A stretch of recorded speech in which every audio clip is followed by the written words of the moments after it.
Hello guys, ito po nga pala ang munti nating fish pan na bagong gawa. Ayun, itatry po natin mag fish pan. Yung ano ba, yung mag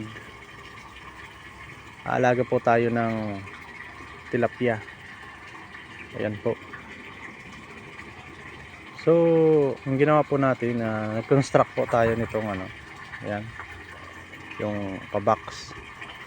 Ayan, ganyan lang po. At yung importante lang naman po dito ay may outlet po tayo.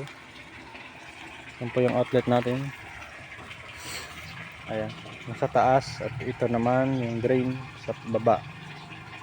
So ayan, bagong gawa. So ayun,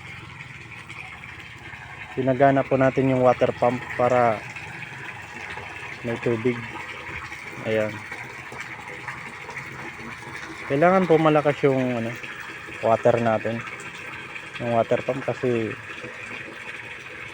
para mabilis mapuno, and at the same time kung magpapalit ng tubig, madali.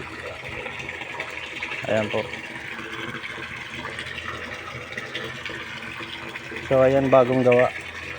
Yung tips po pala pag bagong gawa, huwag na muna natin lagyan ng tilapia kasi baka mamatay, kasi yung kapag bagong gawa, yung ano niya, yung semento baka makasira. Yan, papaayawin natin ng kahit 5 araw. Ayan, nag-install po ako ngayon ng yung hose na mahaba, at direkta po yan sa